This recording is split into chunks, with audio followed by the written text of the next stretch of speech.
कथा कहानियाँ चैनल में आप सभी का स्वागत है। चैनल को लाइक, सब्सक्राइब एंड शेयर जरूर करें। श्रीमद् देवी भागवत महात्म्य कथा इस प्रकार है। ऋषिगण बोले, हे सूत जी, भगवान विष्णु के अवतार की पावन कथा तथा भगवान शंकर का दिव्य चरित्र सुनने का अवसर हमें मिल चुका। अब हमें यह कथा सुनने की इच्छा है जिसमें भगवती जगदम्बिका की मंगलमय कीर्ति गाई गई है। सूत जी कहते हैं, ऋषियों, तुम बड़े भाग्यशाली हो। जगत के कल्याण करने की इच्छा से तुमने ये बहुत उत्तम बात पूछी। अतः संपूर्ण शास्त्रों का जो सार रूप है वह प्रसंग विशद रूप से तुम्हारे सामने मैं उपस्थित करता हूँ। व्यास जी भगवान विष्णु के अंश हैं। पराशर जी उनके पिता और सत्यवती माता हैं। व्यास जी ने वेदों का 4 भाग में विभाजन करके उन्हें अपने शिष्यों को पढ़ाया। 18 पुराणों की रचना करके उनको मुझे पढ़ाया। महाभारत की कथा सुनाई। उसी समय भुक्ति और मुक्ति देने वाले देवी भागवत नामक पुराण रचा। स्वयं उसके वक्ता बने और राजा जन्मजय की को श्रोता होने का सुअवसर प्राप्त हुआ।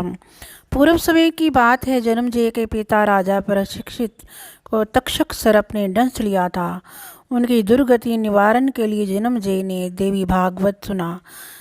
वेद व्यास जी के मुखारविंद से 9 दिनों में इसकी श्रवण विधि संपन्न की।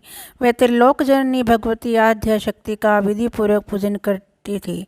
नवह यज्ञ समाप्त होने पर उसी क्षण महाराज परीक्षित को भगवती का परम धाम प्राप्त हो गया। इस देवी भागवत का मनुष्य सदा श्रवण कर सकते हैं। आश्विन, चैत्र, विशाख और जेठ के महीने में तथा 4 नवरात्रों में सुनने से ये पुराण विशेष फल देने वाला होता है। नवरात्र में इसका अनुष्ठान करने पर मनुष्य सभी पुण्य कर्मों से अधिक फल पा लेते हैं। अतः इसे नवह यज्ञ कहा गया है। महान तप, व्रत, तीर्थ, दान, नियम, हवन और यज्ञ आदि करने पर भी मनुष्य को जो फल दुर्लभ रहता है वह भी नवह यज्ञ से सुलभ हो जाता है।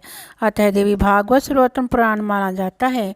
जो पुरुष देवी भागवत के एक श्लोक अथवा आधे श्लोक का भी भक्ति भाव से नित्य पाठ करता है उस पर देवी प्रसन्न हो जाती हैं। इसका पाठ और श्रवण करने वाला मनुष्य धर्म, अर्थ, काम और मोक्ष के फल का अधिकारी हो जाता है।